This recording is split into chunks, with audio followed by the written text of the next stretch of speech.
Students, आज भारत में राष्ट्रवाद लेशन के तहत पिकेटिंग, बेगार, गिरमिटिया मजदूर, असहयोग आंदोलन को हम ब्रीफ में डिस्कस करेंगे और समझेंगे। Let us take. सबसे पहले हम लेते हैं पिकेटिंग को। पिकेटिंग किसे कहते हैं? जैसे आप लोगों ने जो है जुलूस या प्रदर्शन देखा है और सुना है किसी बात को लेकर, जब हम विरोध कर देते हैं संवैधानिक तरीके से। तो पिकेटिंग क्या होता है? जुलूस या प्रदर्शन का ऐसा स्वरूप जो किसी दुकान में या किसी दफ्तर में जाने का मार्ग को अवरुद्ध कर देता है, उसको हम पिकेटिंग कहते हैं। इस लेक्शन के अंदर पिकेटिंग को जानना बहुत जरूरी है, क्योंकि भारतीयों के द्वारा स्वतंत्रता संग्राम के दौरान सरकारी दफ्तरों में पिकेटिंग किया गया था। असहयोग आंदोलन के तहत पिकेटिंग हुआ था। तो दोबारा मैं रिपीट कर रहा हूँ, पिकेटिंग क्या होता है? जुलूस प्रदर्शन का एक ऐसा स्वरूप जो किसी सरकारी दफ्तर या किसी दुकान में जाने का मार्ग को अवरुद्ध कर देता है, उसको हम पिकेटिंग कहते हैं। नेक्स्ट लेते हैं बेगार। बेगार किसको कहते हैं? जब हम किसी मजदूर से बिना मजदूरी दिए हुए कार्य कराते हैं तो उसको हम बेगार कहते हैं। अर्थात बिना पारिश्रमिक दिए बगैर कार्य करना आपका बेगार कहलाता है। नेक्स्ट तीसरा टॉपिक है आपका गिरमिटिया मजदूर। डियर स्टूडेंट, इसको हम थोड़ा सा देखेंगे। गिरमिटिया मजदूर क्या है? जो औपनिवेशिक काल था,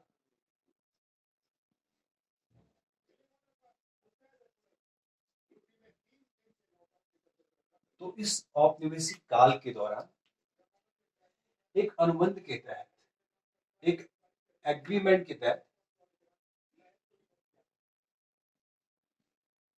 मजदूरों को कार्य कराने के लिए एक जगह से दूसरी जगह ले जाया जाता था। विशेषकर कहाँ ले जाया जाता था मजदूरों को? फिजी हो गया, गुयाना हो गया, वेस्ट इंडीज है, मॉरिशस आदि में आता है। इन जगह जो है इन मजदूरों को एक एग्रीमेंट के तहत ले जाया जाता था। फिजी, गुयाना, वेस्ट इंडीज आदि जगह जो है मजदूरों को कार्य कराने के लिए औपनिवेशिक काल में ले जाया जाता था, एक अनुबंध के तहत। और उस अनुबंध को ये मजदूर गिरमिट नाम से कहने लगे। गिरमिट, ये मजदूर इस अनुबंध को कहते थे, अपनी भाषा में ये गिरमिट कहते थे। तो इसी कारण से इन मजदूरों को गिरमिटिया मजदूर कहा जाता है। नेक्स्ट टॉपिक है आपका असहयोग आंदोलन। डियर स्टूडेंट, असहयोग आंदोलन का विचार महात्मा गांधी जी के मन में कैसा है? महात्मा गांधी ने एक प्रसिद्ध पुस्तक लिखी जिसका नाम है हिंद स्वराज, और ये पुस्तक इन्होंने 1909 ईस्वी में लिखा। तो इस पुस्तक के लिखने में इन्होंने पाया कि भारत में अंग्रेजों का शासन किस प्रकार से स्थापित हुआ, भारतीयों ने इनको कॉपरेट किया, भारतीयों के सहयोग से हुआ। तो इसका उत्तर क्या होना चाहिए, इसका सॉल्यूशन क्या होना चाहिए कि कैसे इनके शासन को हम उखाड़ करके फेंक सकते हैं? हम यदि इनको कॉपरेट करना बंद कर दें, सहयोग करना बंद कर दें, तो निश्चित रूप से सहयोग के कारण की जड़ें जमी है, तो इनकी जड़ें उखड़ जाएगी। तो इसीलिए महात्मा गांधी ने 1920 में एक आंदोलन की पैरवी की कि असहयोग आंदोलन चलाया जाए। और यह असहयोग आंदोलन फाइनली अंततः नवंबर 1920 में जो भारतीय राष्ट्रीय कांग्रेस का अधिवेशन हुआ नागपुर में, उसमें जो है मोहर लगी कि असहयोग आंदोलन को चलाया जाएगा। शौकत अली, मोहम्मद अली के साथ जैसे मिल करके एक आंदोलन को चलाया जा रहा था, खिलाफत आंदोलन। तो उसी के साथ साथ खिलाफत असहयोग आंदोलन एक साथ साथ चलाने का निर्णय लिया गया नवंबर 1920 में कोलकाता अधिवेशन के तहत।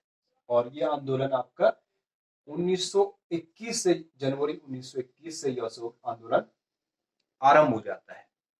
इस असहयोग आंदोलन के तहत कुछ चरणों को तय किया गया। सबसे पहले भारतीयों के द्वारा अंग्रेजों के द्वारा दी गई पदवियों को, यानी कि जो पदवी दी गई है उन पदवियों को वापस करना, सरकारी नौकरी का परित्याग करना, विदेशी वस्तुओं का बहिष्कार करना, और उसी बहिष्कार करने के तहत ये पिकेटिंग शब्द आता है।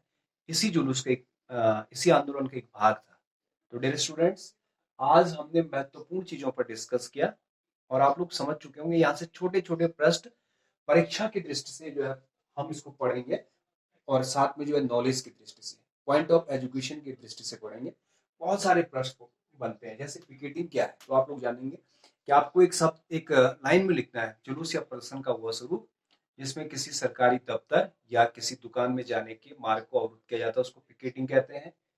बेगार से क्या अभिप्राय है?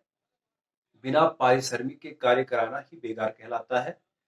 गिरमिटिया मजदूर से क्या अभिप्राय है? औपनिवेशिक शासनकाल के दौरान मजदूरों को गुयाना, मॉरिशस, वेस्ट इंडीज आदि स्थानों पर कार्य कराने के लिए एक एग्रीमेंट के तहत ले जाया जाता था, और इन्हीं मजदूरों को गिरमिटिया मजदूर कहते थे, क्योंकि ये मजदूर इस एग्रीमेंट को गिरमिट के नाम से कहा करते थे। असहयोग आंदोलन क्या है? असहयोग आंदोलन का तात्पर्य है कि सहयोग को बंद करना, असहयोग करना, अंग्रेजों को असहयोग करना। और यह आंदोलन कब लिया गया, कब आरंभ किया गया? जनवरी 1921 से आरंभ किया गया। तो स्टूडेंट, एक और प्रश्न देखेंगे आप लोग। प्रसिद्ध पुस्तक हिंद स्वराज की रचना किसने की? महात्मा गांधी ने 1909 में। तो ये क्वेश्चंस आप लोग लिख लेंगे। जितने भी क्वेश्चन मैंने बोले आप लिखेंगे और याद करेंगे। Thank you very much.